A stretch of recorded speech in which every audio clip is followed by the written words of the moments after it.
नमस्कार,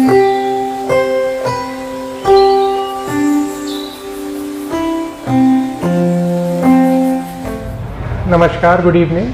मेरा नाम डॉक्टर सचिन अग्रवाल है और मैं चर्म रोग विशेषज्ञ के तौर पे private clinic Vinayak skin clinic पे पिछले 13 साल से कार्यरत हूँ। आज के संदर्भ में हम हर्पीज़ के सिलसिले में बात करेंगे। पूरा नाम कहें तो हर्पीज़ जोस्टर, आम भाषा में गांव में से कहते हैं कि मकड़ी फलना।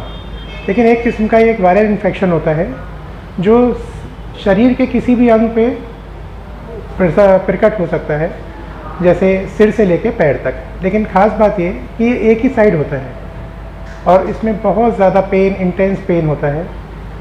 शुरू में पेशेंट को पता नहीं चलता है कि दर्द किस वजह से हो रहा है, क्योंकि शुरू में कोई छाले नहीं बनते हैं जो उसमें एक सामान्य रूप से दिखते हैं 2 दिन के बाद। तो अगर ये दांत के पास या ऐसे कहीं कान के पास हो रहा है तो पेशेंट ये सोचता है कि मेरे दांत में दर्द है।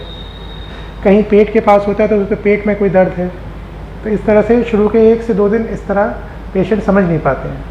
अमूमन इसमें दर्द बहुत ज़्यादा होता है और 2 से 6 दिन में ये अपना एक विकराल रूप या बड़े होने तक बढ़ सकता है, जिसमें क्लस्टर्स में या ब्लिस्टर फॉर्म में ग्रुप में छाले बनते हैं जो वन साइड मीडियल एस्पेक्ट के एक तरफ होंगे, आगे और पीछे बॉडी के हो सकते हैं।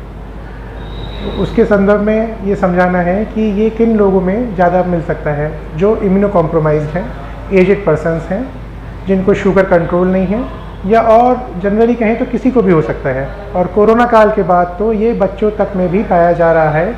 मैं अपने केसेस की बात करूं तो अब तक तो मैंने 10 साल के बच्चे में हर्पीज़ देखा था, लेकिन अभी पिछले 15 दिन पहले ही एक बच्चा 8 महीने का था, उसको हर्पीज़ जोस्टर पेट पे दिखा था।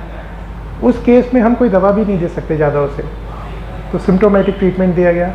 इन जनरल हर्पीज़ में वक्त के साथ पेशेंट आता है तो उसका इलाज अच्छे से और सुचारू रूप से हो जाता है, जिसमें दवाइयों का, एहतियात का और गाइडेंस की ज़रूरत होती है। एक ख़ास बात, ये कंटेजियस भी होता है। कंटेजियस का मतलब छुआछूत का। जैसे किसी को हर्पीज़ हो गया है तो दूसरे शख्स को इसे हाथ से नहीं छूना चाहिए। छूने से उसको भी होने की पूरी संभावना रहती है और इलाज इसका वक्त से पहले और पूर्णतः करना चाहिए। उसका प्रॉपर ट्रीटमेंट एक स्पेशलिस्ट की गाइडेंस में होना चाहिए और फॉलोअप उसका निरंतर रहना चाहिए। साइड में उसकी कोई और दिक्कतें हैं, बीपी, शुगर इन जनरल, तो उसकी दवा अपनी जगह वैसे ही चले। अगर सपोज़ करें चेहरे पे हर्पीज़ है तो प्रिकॉशनली शोर से बचें, रोशनी से बचें, धूप गर्मी से बचें। फिर प्रॉपर ट्रीटमेंट के साथ साथ पेशेंट को गाइडेंस ये दी जाए कि जब तक उसके दर्द की पूरी तरह से समाप्ति ना हो उसको दवाई बंद नहीं करनी चाहिए। एहतियात अपनी जगह रखें।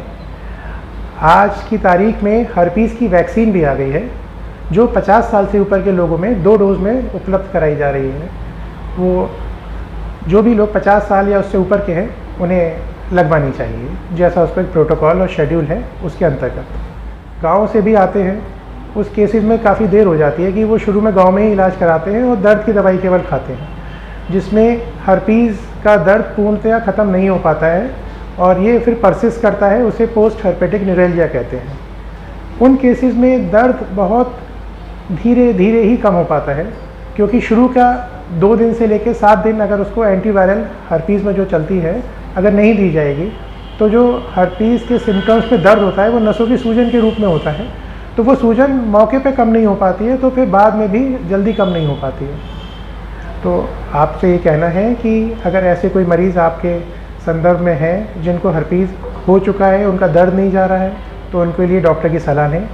सिम्टम्स के हिसाब से अगर आप जज कर सकते हैं तो हर्पीज़ को देख के तुरंत डॉक्टर की सलाह लें। अपने आसपास जो भी स्किन स्पेशलिस्ट हों या न्यूरो फिजिशियन हों उनको ही दिखाना चाहिए।